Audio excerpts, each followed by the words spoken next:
Selamat datang kembali di channel Sahabat Catur.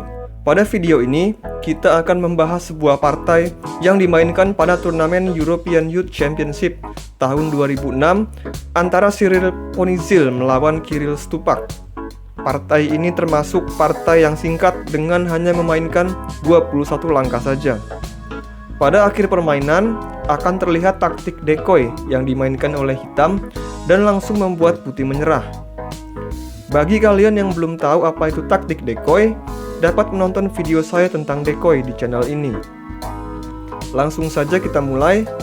E4, E6, pertahanan Prancis dimainkan di sini.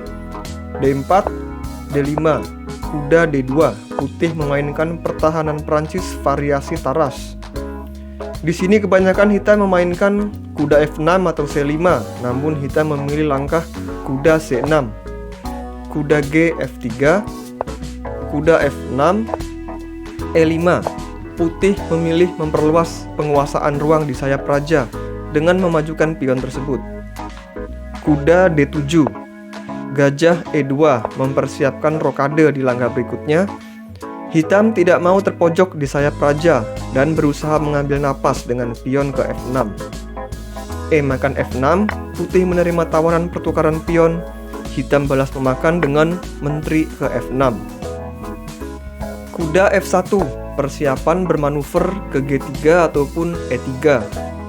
Gajah D6, petak yang sangat bagus sekali untuk sebuah gajah, langsung menyorot ke petak lemah putih di H2.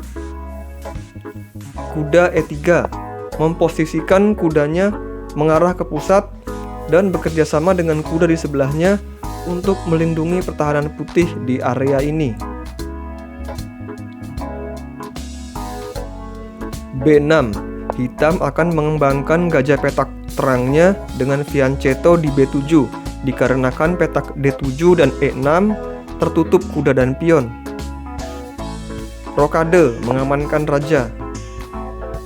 Gajah B7, putih mencoba membuat permainan menjadi lebih terbuka dengan pion ke C4 bersama kuda menekan pion D5 hitam.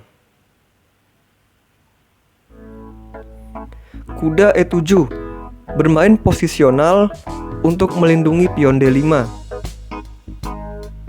Kuda G4 mengancam menteri hitam dan membuka jalan keluar bagi gajah di C1. Menteri F5.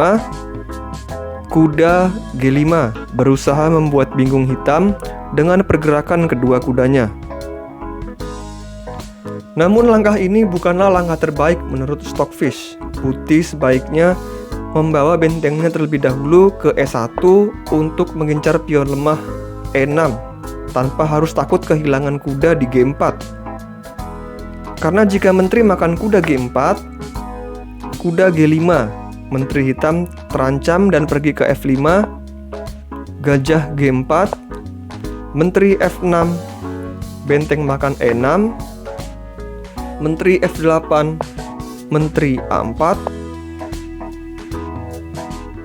rokade panjang, benteng makan D6, pion makan D6, dan kuda E6. Di sini meskipun putih kalah dalam perwira, namun keunggulan untuk putih di mana buah-buahnya lebih aktif dan hitam berada dalam tekanan. Kembali ke posisi aslinya.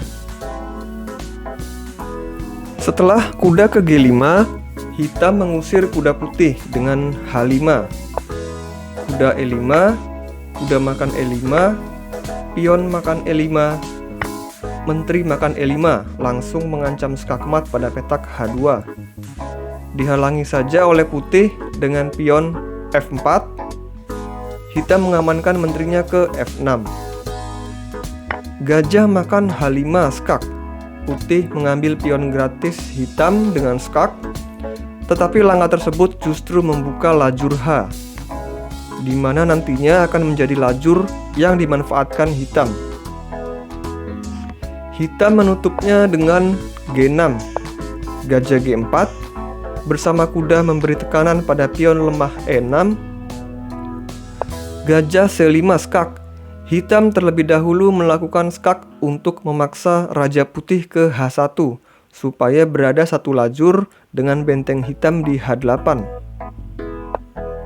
Raja H1, kuda F5 menutup ancaman Gajah Putih ke petak E6 sekaligus mengancam skakmat dengan kuda ke G3.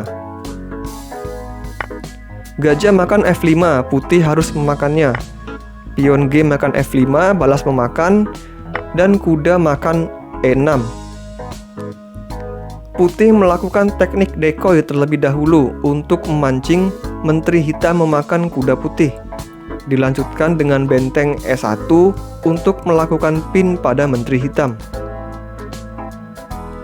Ternyata langkah ini adalah langkah blunder yang sangat fatal.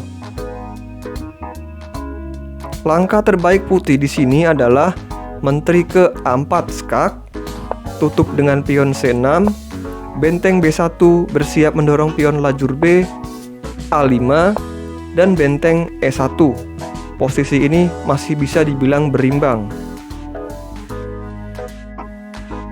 Kita kembali ke posisi aslinya. Sekarang hitam tidak perlu berlama-lama lagi untuk mengakhiri pertandingan, karena taktik decoy dari Putih akan dibalas oleh decoy juga dari hitam.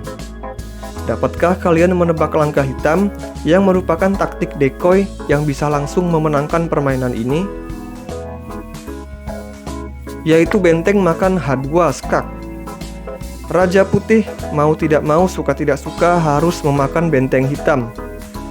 Dan setelah Raja makan benteng, Menteri ke H4 skakmat.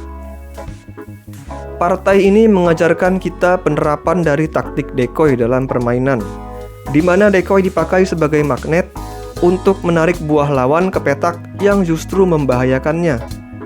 Taktik ini sangatlah mematikan, karena sulit diduga oleh lawan. Bagi kalian yang belum tahu apa itu taktik decoy, bisa menonton video saya sebelumnya di channel ini. Sekian pembahasan pada video ini, semoga bermanfaat.